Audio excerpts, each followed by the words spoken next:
राजू नदियापुर राज्य के एक छोटे से गांव में अपनी चूड़ियों की गठरी लेकर चूड़ियां बेच रहा था। अरे रंग बिरंगी चूड़ियां ले लो, लाल लाल नीली नीली हरी पीली, रंग बिरंगी चूड़ियां ले लो, लाल लाल नीली नीली हरी नीली पीली काली चूड़ियां ले लो। तभी एक औरत राजू के पास आकर बोली, क्या हाल है राजू भैया? सारा दिन गांव में चूड़ियां बेचते रहते हो, कितना कमा लेते हो? राजू हंसते हुए उस औरत की ओर देखकर बोला, अरे दीदी, पेट भर भोजन मिल जाता है, बस मेरे लिए इतना ही काफी है। ऊपर वाला सम्मान की जिंदगी दे रहा है, इससे अधिक और क्या चाहिए?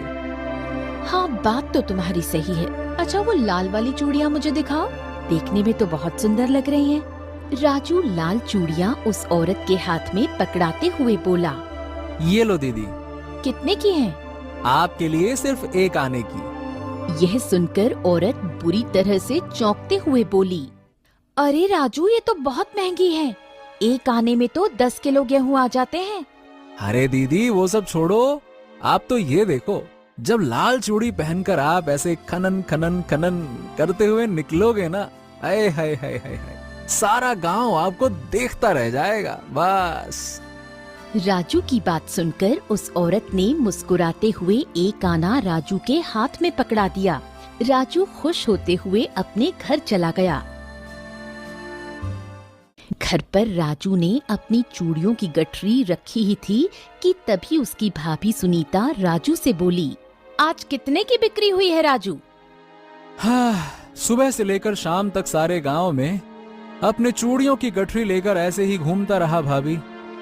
आज ज्यादा बिक्री नहीं हुई, सिर्फ बेचारी एक औरत ने ही चूड़ी खरीदी, वो भी एक आने की। यह सुनकर सुनीता बुरी तरह से क्रोधित होती हुई बोली, देखो राजू, तुमसे 1000 बार कह चुकी हूँ कि ये चूड़ियाँ बेचने का धंधा बंद कर दो और अपने भैया के साथ खेती करो। अरे तुम महीने में मुश्किल से 2 या 3 आने ही घर पर देते हो और इससे कहीं ज्यादा तो तुम भोजन खा जाते हो। आने दो तुम्हारे भैया को, आज तो मैं इस मामले को आर पार करके ही रहूंगी। शाम को राजू का बड़ा भाई बबलू जैसे ही घर पर आया, सुनीता उस पर बरस पड़ी, देखो जी, बस बहुत हो गया। अब मैं तुम्हारे छोटे भाई को इस घर में एक पल भी बर्दाश्त नहीं कर सकती। आप उससे साफ साफ कह दीजिए, अगर उसे इस घर में रहना है तो फिर महीने में कम से कम 10 आने मेरे हाथ में रखने पड़ेंगे। अरे सुनीता, कम से कम मुझे सांस तो लेने दे। अरे मैं खेत से काम करके थका हारा घर पर लौटा हूँ, पानी देने के बजाय तुम तो मुझ पर आते ही बरस पड़ी, ऐसा वैसा ये वो। अरे रुक जा थोड़ा भाई, रुक जा। क्योंकि मैं कई घंटे से आपके आने का ही इंतजार कर रही थी। तुम्हें पता भी है, आज तुम्हारे छोटे भाई राजू ने मेरे हाथ में सिर्फ एक आना रखा है। अब तुम ही बताओ, एक आने में कोई घर चल सकता है क्या? महंगाई कितनी बढ़ गई है। अरे सुनीता, तुम क्यों मेरे छोटे भाई के पीछे पड़ी रहती हो? अरे क्या मेरा कमाया हुआ धन कम पड़ रहा है तुमको, जो उसके पीछे पड़ी रहती हो? कम तो नहीं पड़ता, लेकिन मैं नहीं चाहती कि बस आप ही मेहनत कर करके अपना शरीर दुखाओ और आपका छोटा भाई चूड़ियों की गठरी लेकर सारे गांव में मौज मस्ती करता फिरे। आप जाकर उससे बात कर लीजिए। सुनीता के कहने पर बबलू न चाहते हुए भी अपने छोटे भाई राजू के कमरे में चला गया। राजू उदास बैठा हुआ था। राजू को उदास देखकर बबलू बोला, राजू, देखा जाए तो एक तरह से तुम्हारी भाभी सुनीता सही ही कहती है। अब आखिर तुम चूड़ियां बेचकर कितना ही कमा लेते हो, हैं? तुम मेरे साथ खेत में काम क्यों नहीं करते हो? देखो, हम दोनों भाई मिलकर अगर खेत में काम करके खेती करेंगे तो घर में और अधिक धन आएगा, है ना? भैया आप तो जानते हैं कि मैं चूड़ी बेचने का धंधा बंद नहीं कर सकता, क्योंकि ये हमारे पिताजी की निशानी है। हमारे पिताजी भी चूड़ियां बेचने के नाम से ही आसपास के गांव में प्रसिद्ध थे। मुझे अच्छा लगता है भैया ये काम। हाँ, जानता हूं रे राजू कि ये हमारा पुश्तैनी काम है, लेकिन शायद तुम भूल गए हो कि माँ के गुजर जाने के बाद एक दिन पिताजी चूड़ियां बेचने के लिए घर से निकले थे, मगर वो वापस लौट कर नहीं आए। राजू, तुम मेरे छोटे भाई हो, मुझे तुम्हारा खर्च चलाने में कोई आपत्ति नहीं है, लेकिन कल को तुम्हारा विवाह भी होगा। विवाह के बाद तो तुम्हें अपनी जिम्मेदारियां स्वयं उठानी ही पड़ेंगी ना। राजू उदास होकर बगैर खाना खाए अपने घर से बाहर निकल गया और एक घने वृक्ष के नीचे उदास होकर बैठ गया। तभी गांव का मुखिया आकर राजू से बोला, राजू, क्या बात है? आज तुम बड़े उदास नजर आ रहे हो और तुम्हारा चेहरा देखकर ऐसा लग रहा है कि जैसे कि तुम सुबह से भूखे भी हो। क्यों? हाँ, आप सही कहते हैं मुखिया जी। चूड़ियां बेचकर जब घर आया था तो सोचा था कि भाभी के हाथ की गर्मा गर्म रोटी खाऊंगा, मगर भाभी के हाथ की गर्मा गर्म रोटी तो नहीं मिली, मगर गर्मा गर्म डांट जरूर मिल गई। मुखिया मुस्कुराते हुए राजू से बोला, गर्मा गर्म डांट। देख राजू, मैं तुम्हारे भाई बबलू और तुम्हारी भाभी सुनीता दोनों को अच्छी तरह से जानता हूं, समझता हूं। तुम्हारा भाई तुमसे बहुत प्रेम करता है और तुम्हारी भाभी जुबान की थोड़ा सा बुरी जरूर है, लेकिन दिल की उतनी बुरी नहीं है। वो जो कहती है सच कहती है। देखो, तुम चूड़ियां बेचने का धंधा बंद करके अपने भाई के साथ खेत में हाथ क्यों नहीं बटाते हो? खेत का काम करोगे दोनों साथ मिलकर तो और अच्छा आगे बढ़ोगे। क्यों? मुखिया जी, आप तो जानते हैं कि मैं पिताजी के धंधे को नहीं छोड़ सकता। मुझे याद है, जब मैं छोटा था तब मैं भी पिताजी के साथ चूड़ियां बेचने के लिए आसपास के गांव में जाया करता था। हाँ बेटा राजू, मुझे भी याद है। और तुम्हारे पिताजी केवल इस गांव में चूड़ियां नहीं बेचते थे, बल्कि इस गांव के बाहर भी चूड़ियां बेचते थे। और तुम तो जानते हो कि तुम्हारी बिक्री कम क्यों होती है, क्योंकि तुम केवल अपने ही गांव में चूड़ियां बेचते हो, समझे? मुखिया की बात सुनकर राजू बुरी तरह से चौंकता हुआ बोला, हाँ, मुझे आपकी बातों में काफी दम नजर आ रहा है मुखिया जी। आप सही कहते हैं, पिताजी इस गांव के बाहर आसपास के गांव में भी चूड़ियां बेचते थे। हाँ, मैं नदियापुर राज्य में जाकर चूड़ियां बेचूंगा, वहां अधिक बिक्री होगी। ये सही कहा आपने। हाँ, तुम्हारा सोचना बिल्कुल सही है राजू। वहां पर इस गांव से ज्यादा धनवान लोग भी रहते हैं और हो सकता है कि नदियापुर राज्य में इतनी कमाई हो जितना तुम्हारा बड़ा भाई बबलू भी खेत में काम करके नहीं कमा पाता। इतना बोलकर मुखिया मुस्कुराते हुए वहां से चला गया और राजू मुस्कुराते हुए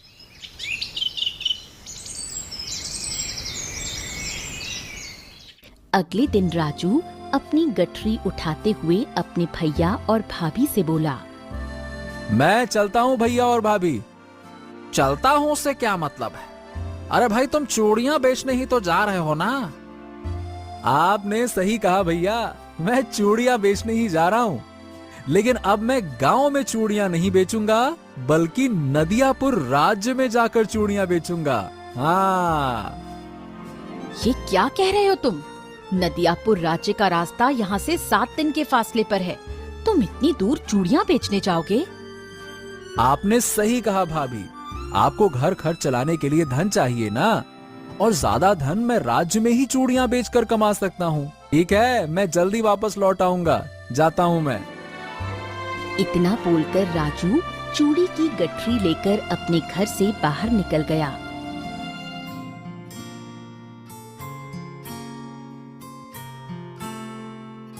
कुछ ही दिनों में राजू नदियापुर राज्य में पहुंच गया। नदियापुर राज्य को देखकर राजू आश्चर्य से अपने आप से बोला, अरे वाह, ये नदियापुर राज्य तो बड़ा ही सुंदर है, हैं? चारों ओर नदियों से घिरा हुआ हरा भरा राज्य।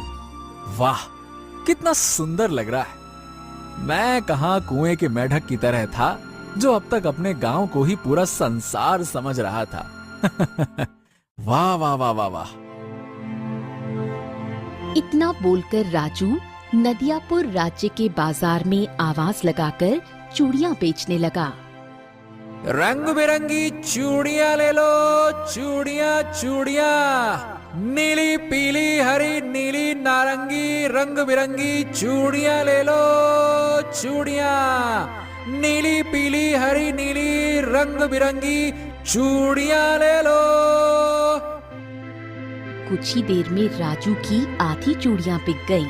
राजू फिर से अपने आप से बोला, गांव में तो इतनी चूड़ियां महीनों में नहीं बिक पाती थी, अरे यहाँ तो कुछ देर में ही आधी चूड़ियां बिक गईं।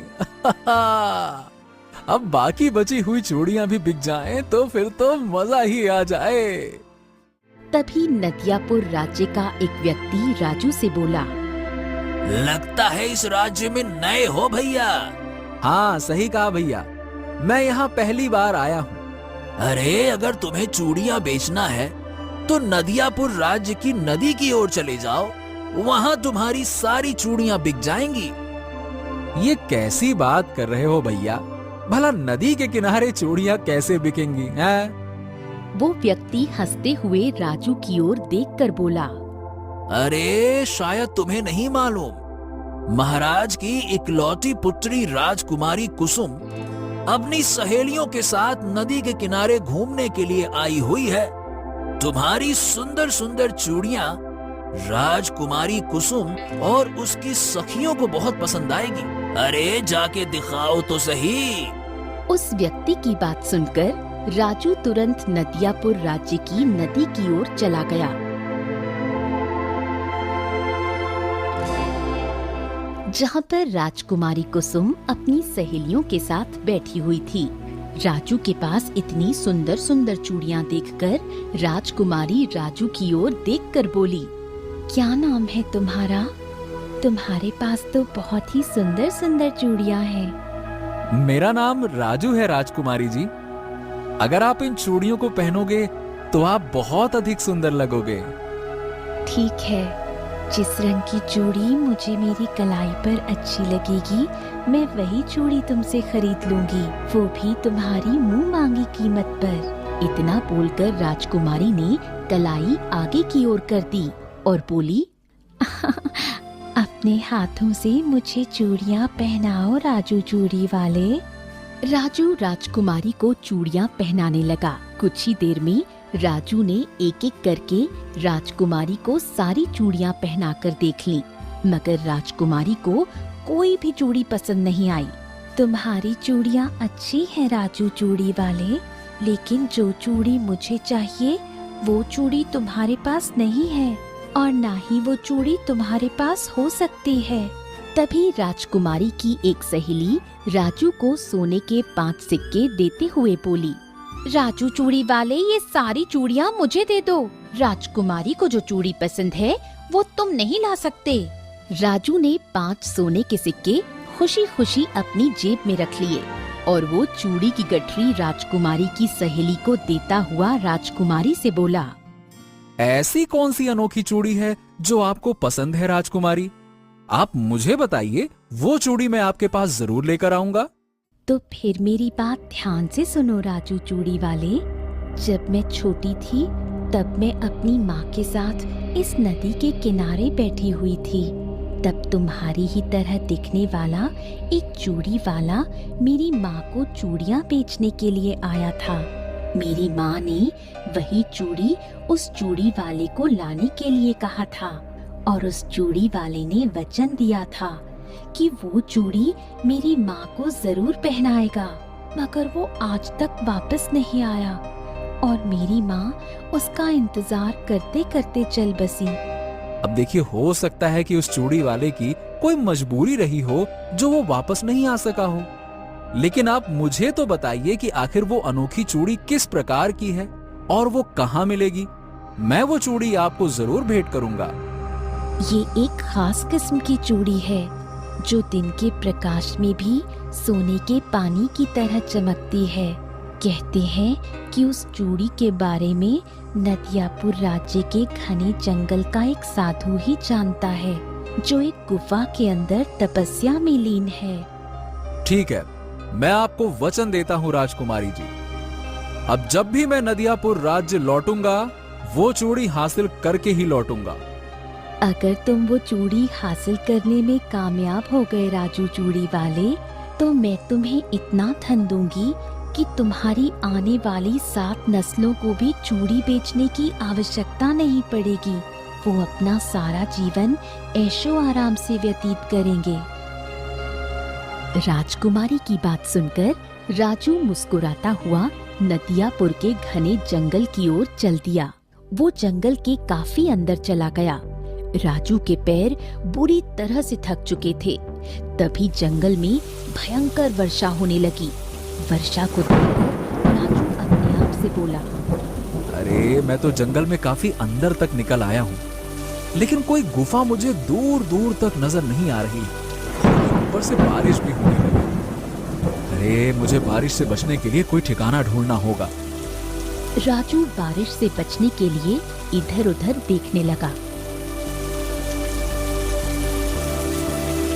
तभी राजू की नजर झाड़ियों के बीच छुपी हुई एक गुफा पर पड़ी। राजू उस झाड़ियों के बीच छुपी हुई उस गुफा को बहुत गौर से देखता हुआ अपने आप से बोला, कहीं ये वही गुफा तो नहीं है जिसके बारे में राजकुमारी मुझे बता रही थी? हाँ, मुझे जाकर देखना चाहिए। अगर ये वो गुफा नहीं भी निकली तो कम से कम बारिश से बचने के लिए ठिकाना तो हो ही जाएगा। चलो भाई जल्दी चलो। इतना बोलकर राजू ने अपने कदम उस गुफा की ओर बढ़ा दिए। कुछ ही देर में राजू गुफा के अंदर खड़ा हुआ था। गुफा के अंदर अंधेरा था। राजू ने देखा कि अंधेरे में एक साधु आंखें बंद किए हुए बैठे हुए थे। उनके सामने कुछ लकड़ियां जल रही थीं। अचानक साधु आंख खोलकर राजू की ओर देखकर बोले, कौन हो तुम और इस गुफा के अंदर क्या कर रहे हो?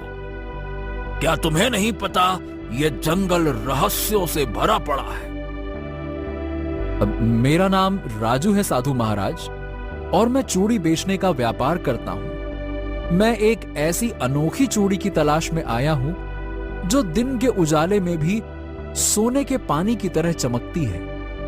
राजू की बात सुनकर साधु रहस्यमयी अंदाज में राजू को गौर से देखते हुए बोले, हाँ, तो ये बताओ, क्या तुम जानते हो उस अनोखी चूड़ी के अंदर कुछ रहस्यमयी शक्तियां भी हैं और उसे हासिल करना इतना आसान काम नहीं है?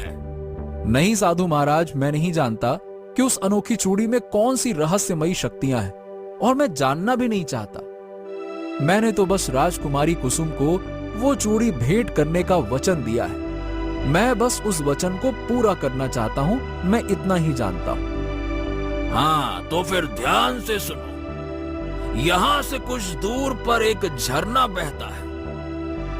आधी रात के समय जब चंद्रमा की रोशनी से ये जंगल नहाने लगे, तब तुम उस झरने के पानी के अंदर प्रवेश कर जाना और अपनी आंखें बंद करके एक हाथ बहते हुए पानी की ओर कर लेना।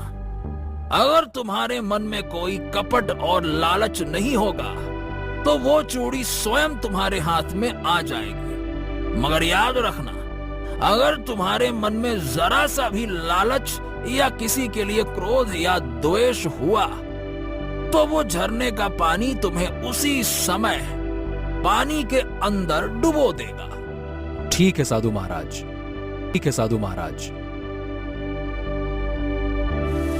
इतना बोलकर राजू भयंकर वर्षा के बीच ही उस झरने की तलाश में निकल गया। राजू को उस झरने को तलाश करते करते काफी समय बीत चुका था। आधी रात का वक्त हो चुका था और वर्षा भी बंद हो चुकी थी। तभी अचानक राजू की नजर सामने एक झरने पर पड़ी।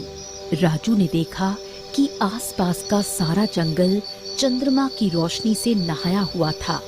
राजू अपने आप से बोला, हाँ, लगता है ये वही झरना है जिसके बारे में साधु महाराज ने मुझे बताया था। मुझे अब देर नहीं करनी चाहिए।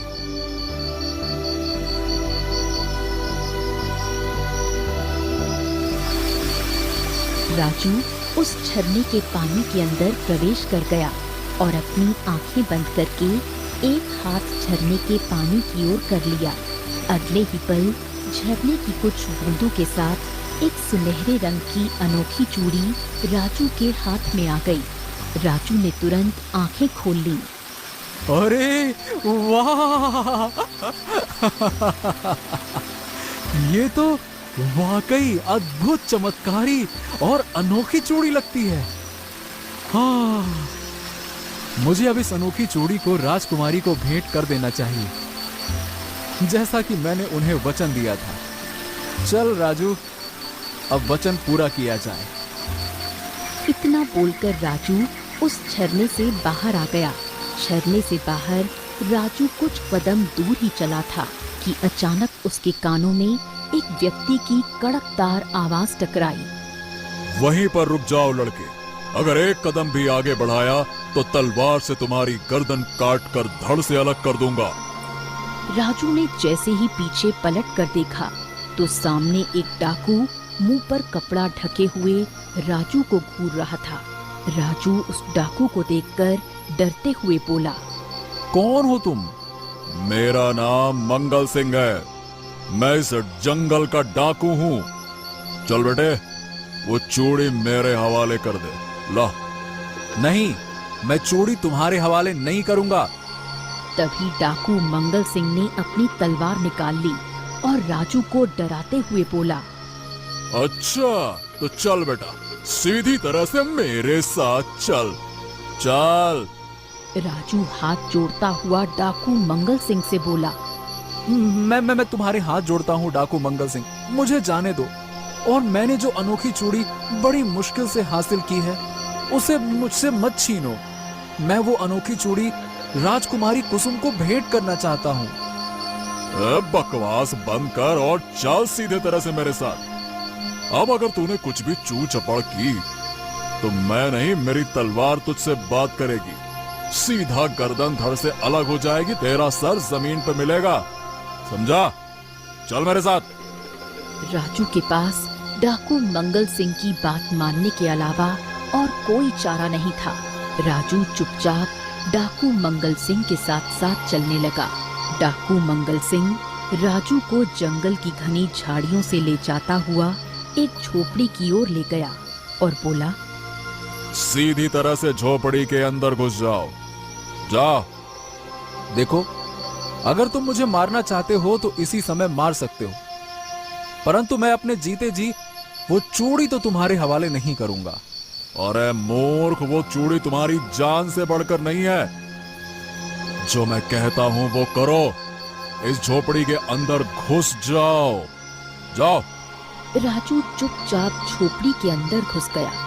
झोपड़ी के अंदर घुसते ही राजू की आंखें आश्चर्य से फटी की फटी रह गईं। उसने देखा कि झोपड़ी के अंदर एक चारपाई बिछी हुई थी और एक बूढ़ी स्त्री की लाश उस चारपाई पर पड़ी हुई थी। ये देखकर राजू बुरी तरह से कांपता हुआ डाकू मंगल सिंह से बोला, सच बताओ, तुमने इस बेचारी बूढ़ी स्त्री की हत्या क्यों कर दी? क्यों? क्यों हत्या कर दी? और ये सवाल तो डाकू मंगल सिंह से पूछ रहा है। ज्यादा बकवास मत कर बच्चे। चल चल बेटे, सीधी तरह से वो अनोखी और रहस्यमयी चूड़ी मेरे हवाले कर दे। तू उस चूड़ी के रहस्य के बारे में नहीं जानता। ला, दे दे। और मैं जानना भी नहीं चाहता।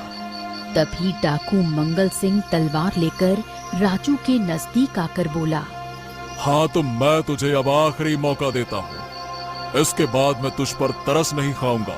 तेरी गर्दन तेरे धड़ से अलग कर दूंगा, समझा? डाकू मंगल सिंह ने इतना कहा ही था कि तभी राजू ने डाकू मंगल सिंह को धक्का दे दिया। डाकू मंगल सिंह को राजू से इस बात की बिल्कुल भी उम्मीद नहीं थी। उसके गिरते ही तलवार उसके हाथ से छूट पड़ी। अचानक राजू ने वो तलवार अपने हाथ में ले ली और डाकू मंगल सिंह से बोला, अब बोल, अब तेरी तलवार मेरे हाथ में है। तूने न जाने कितने यात्रियों को इस जंगल में लूटा होगा और न जाने कितने बेकसूर यात्रियों की हत्या की होगी। तुझे तो इसकी सजा मिलनी ही चाहिए। अगर मैं तुझे जीवित छोड़ देता हूं तो तू और भी निर्दोष इंसानों की हत्याएं करेगा, इसीलिए मैं तुझे नहीं छोड़ने वाला।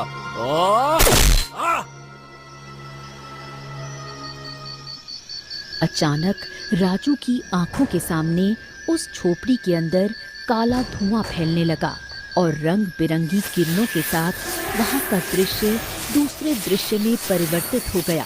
अचानक वो बूढ़ी स्त्री चारपाई से उठकर बैठ गई और एक सुंदर रानी में परिवर्तित हो गई। तभी राजू ने देखा कि डाकू मंगल सिंह अचानक उठकर खड़ा हो गया और रंग बिरंगी किरणों के साथ एक सुंदर राजा में परिवर्तित हो गया।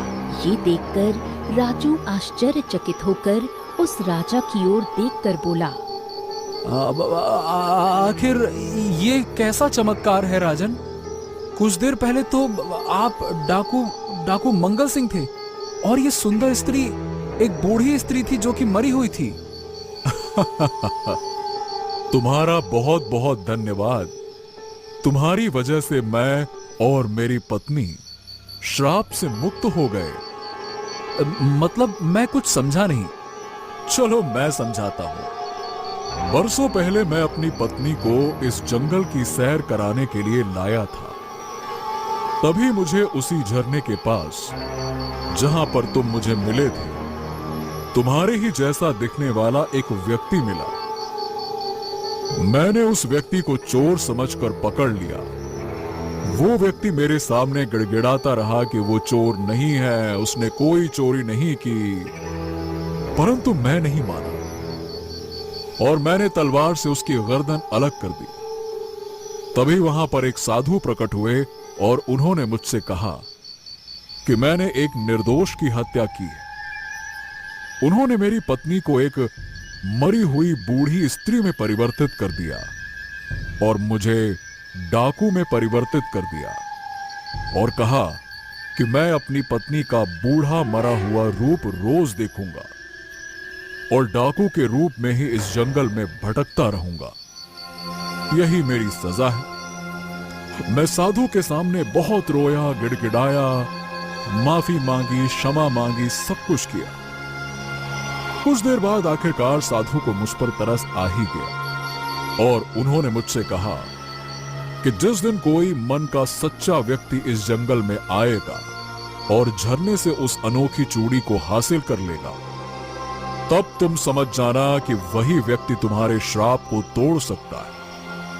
तुम उस व्यक्ति को इतना परेशान करना, इतना कि वो तंग आकर तुम्हारी हत्या कर दे। तुम्हारी हत्या होते ही तुम्हारे ऊपर से श्राप खत्म हो जाएगा और तुम अपने असली रूप में आ जाओगे।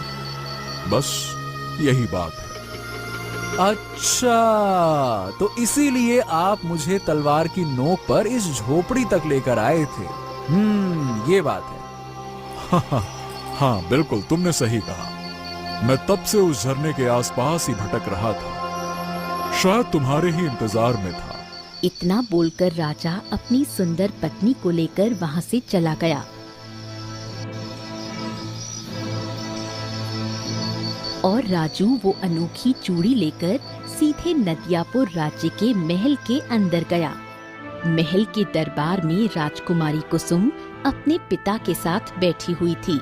राजकुमारी कुसुम राजू को देखकर चौंकती हुई बोली, तुम्हारे चेहरे की चमक बता रही है राजू चूड़ी वाले कि तुम वो अनोखी चूड़ी हासिल करने में कामयाब हो गए। आपने सही पहचाना राजकुमारी कुसुम। इतना बोलकर राजू ने वो अनोखी रहस्यमयी चूड़ी अपनी जेब से निकाल ली। महल के सभी लोग उस चूड़ी को आश्चर्य से देखने लगे। वो चूड़ी सुनहरे रंग की किरणों से चमक रही थी। राजू ये अनोखी चूड़ी राजकुमारी कुसुम को पकड़ाते हुए बोला, ये लीजिए राजकुमारी, मैंने जो वचन दिया था उसे पूरा कर दिया। इसे अपने हाथ से मुझे पहना दो राजू। राजू ने वो अनोखी चूड़ी राजकुमारी की कलाई में पहना दी। अचानक राजकुमारी की आंखें नीले रंग की किरणों से चमकने लगीं और फिर से सामान्य हो गईं। ये कैसा चमत्कार था राजकुमारी? राजू, क्या तुम इस अनोखी चूड़ी के रहस्य के बारे में जानते थे? नहीं राजकुमारी। हाँ, गुफा में मौजूद साधु महाराज ने मुझे बताया तो था, लेकिन मुझे इसके रहस्य के बारे में जानने में कोई दिलचस्पी थी ही नहीं। राजू, इस अनोखी चूड़ी को जब कोई ऐसी स्त्री पहनती है जिसे कोई ऐसा रोग हो जिसका इलाज संभव नहीं हो, तो वो रोग पूरी तरह से ठीक हो जाता है। मैं भी एक ऐसे ही रोग से पीड़ित थी जिसका इलाज संभव नहीं था, और वही रोग मेरी माँ को भी था। इसलिए मेरी माँ ने उस चूड़ी वाले को ये चूड़ी लाने के लिए कहा था, मगर शायद ये अनोखी चूड़ी मेरी माँ की किस्मत में नहीं थी। मेरी माँ को उसी रोग की वजह से अपनी जान गंवानी पड़ी। तभी रंग बिरंगी किरणों के साथ वहाँ पर वही साधु प्रकट हो गए। राजू साधु को देखकर चौंकते हुए बोला, हाँ, अरे आप तो वही साधु हैं जो मुझे गुफा के अंदर मिले थे। हाँ, तुमने बिल्कुल ठीक कहा। राजकुमारी कुसुम जिस व्यक्ति के बारे में बता रही थी, क्या तुम जानते हो वो व्यक्ति कौन था? नहीं साधु महाराज। वो व्यक्ति तुम्हारे पिता थे। वर्षों पहले ठीक इसी प्रकार राजकुमारी कुसुम की माँ तुम्हारे पिता से मिली थी, और तुम्हारे पिता इसी अनोखी चूड़ी की तलाश में उस झरने तक पहुंचे थे। मगर चूड़ी को हासिल करने से पहले ही वो एक राजा के हाथों मारे गए। मैंने उस राजा को श्राप दे दिया, और ये वही राजा था जो तुम्हारी वजह से कुछ देर पहले श्राप मुक्त हुआ है। ये सुनकर राजू मुस्कुराता हुआ साधु की ओर देखकर बोला, हाँ साधु महाराज, जब उस राजा ने मुझसे कहा था तब मुझे थोड़ा शक तो हुआ था कि कहीं वो मेरे पिता तो नहीं थे। उस राजा ने तुम्हारे पिता की हत्या की थी राजू। अगर तुम्हें शक हुआ था तो तुम चाहते तो उस राजा से बदला ले सकते थे। तुम्हारे हाथों में तलवार थी। नहीं साधु महाराज, शायद मेरे पिता की किस्मत में यही लिखा था, और उस राजा को उसके किए की भारी सजा भी मिल चुकी थी। साधु मुस्कुराते हुए वहाँ से गायब हो गए। राजकुमारी कुसुम ने राजू को ढेर सारा सोना देकर वहाँ से विदा कर दिया, और राजू अपने घर पर आ गया और सारी घटना अपने भैया और भाभी को बताने लगा।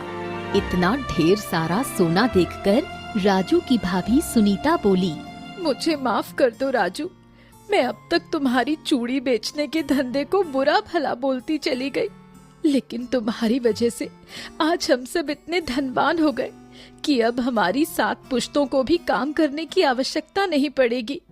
ये सुनकर राजू मुस्कुराने लगा।